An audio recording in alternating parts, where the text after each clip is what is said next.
Обръщах се с циганин, мангал и въглен.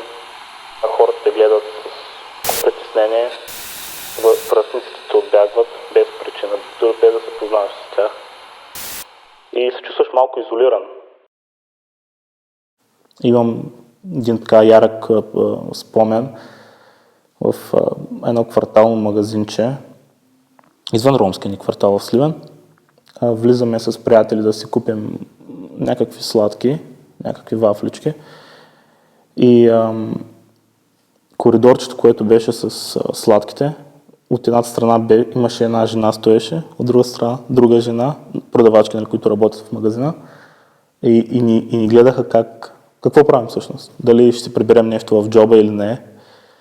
Това тогава не ми правиш впечатление, но в днешно време, когато влизам в този същия магазин и виждам как това нещо се е предало и на другите продавачки, сега осъзнавам, че е имало проблем тогава и все още има проблем сега. Най-големите ми страхове да дойде такъв период в живота ми, в който, както преди няколко години си казах, пич, не може да си циган, не може да си ром. Мисля, това не е окей, бъди друг. Мен това ме притеснява най-много. Обаче пък не е притеснение с някаква замисъл, защото знам, че няма как да се случи това нещо в живота ми. Няма как да се повтори.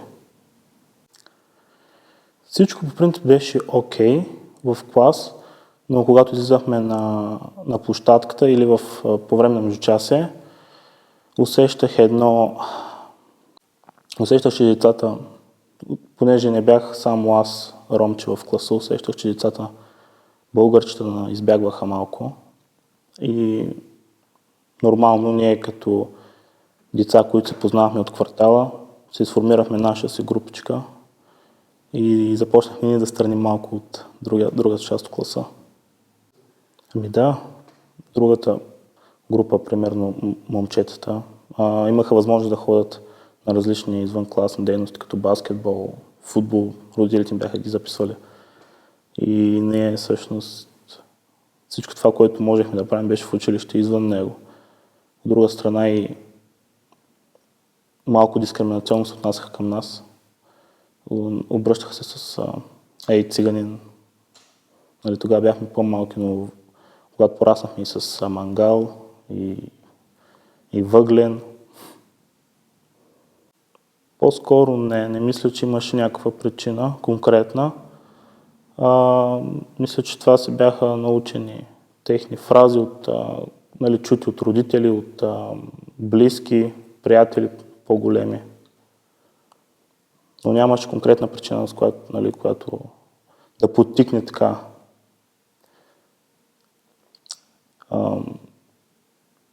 Тяхната омраза, не знам.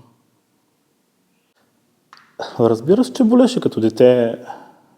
По принцип не можеш да възприемеш всичко рационално и го възприемаш по-скоро емоционално. И това тежеше на всеки един от нас. Като ответна реакция, една част от децата в групичката ни останаха малко по-агресивни и станаха побойници. И мисля, че смисъл не е окей, но беше някаква ответна реакция. Конкретно в моя случай формираха малко неприязъм спрямо моята общност. Когато пораснеш и си примерно 7-8 клас, все по-често започваш да забелязваш как хората те гледат с леко притеснение, под въпрос, как връстниците те отбягват без причина, дори без да се познаваш с тях. И се чувстваш малко изолиран.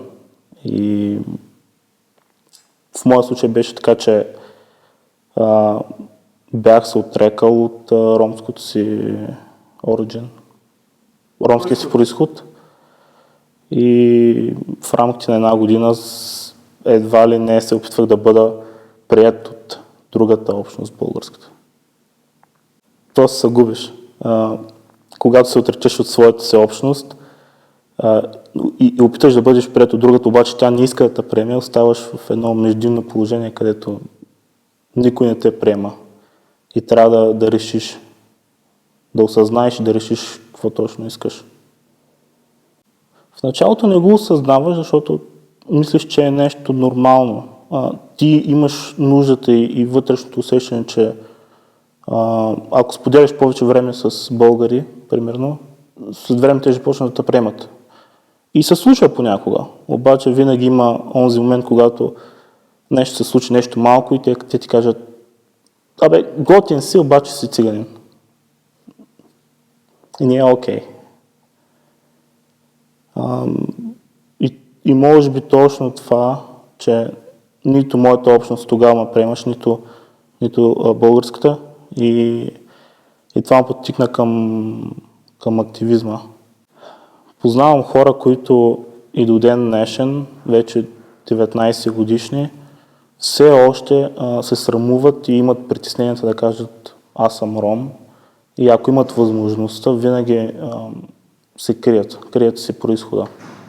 Защото нещо се е случило примерно в 3-ти клас. Някой ги е нарекал циганин или циганка. Или някой ги е ударил просто защото са малко по-тъмни. Обаче си спомням друг случай от миналата година. В социалните мрежи, във Facebook имаше някакъв пост, който коментирах, и след това в коментарите по-надолу се включи един мой друг съученик, който беше доста агресивен в изказа си и в коментарите. И помня един негов коментар, който всъщност ме накара да осъзная, че ако правиш нещо правилно, нещо добро, няма смисъл и няма нужда да те е страх от каквото и да е. Той тогава ми каза, и това го помня дословно: пази се, когато ходиш по центъра, за да не усетиш ножа ми в главата ти. Да. И беше си извикал и подкрепление, така бих казал, други негови познати мои, които в коментарите нападаха както мен, така и другите хора, които бяха на моя страна. И общо взето съм получавал много заплахи, както и за бой, така и за живота си, но казвам просто: аз ви обичам, усмихвам се и продължавам напред. Разбира се, че ядосва човек. Все пак сме хора, обаче винаги са цела гнева и агресията, която поражда такива думи в мен, да ги фокусирам в работата си. Да ги фокусирам в нещо добро, и когато видя плода на това, което съм сял, примерно, макар че съм окей, макар че съм горд и добре. Опора главно търся в себе си. Не обичам да споделям толкова лични неща, пък и в днешно време на мен не ми прави впечатление вече и не ги отразявам реално. Изградил съм си някакъв механизъм, който ги отсява такива коментари и изкази и всичко. Голяма част от обкръжението и моите по-близки приятели са като мен. Една част от тях се обръщат с малко смях, с ирония, дори понякога, докато друга част го преживяват малко тежко. Имам една позната, която дори се и депресира. И не е лесно да излезеш от такова състояние, когато това е всекидневие при теб. Как се бори омраза, когато се отвръщаш с омраза? Ако отвърнеш с омраза, допълнително агресираш усрещната страна. Ако отвърнеш с лек смях към ситуацията, това още повече вбесява човека. Обаче не му позволява да се агресира физически. Ако пък обърнете нещата в дебат, въпросът там вече се свежда до това колко другия човек е готов да признае, ако е сгрешил, да си признае грешката и да каже окей, промених си мнението. Това е рядко. Може би отговора е защото в нашето общество голяма част от хората смятат, че винаги са прави. Не могат да приемат грешките, защото ако ги признаят, си мислят, че изглеждат пред другите слаби. Никой не иска да бъде слаб, предполагам. Страх не изпитвам от това, защото има достатъчно много примери, които показват, че дори нещо да ти се случи, ако твоята идея и действия са били добри, това нещо ще го запомни някой друг и ще го продължи.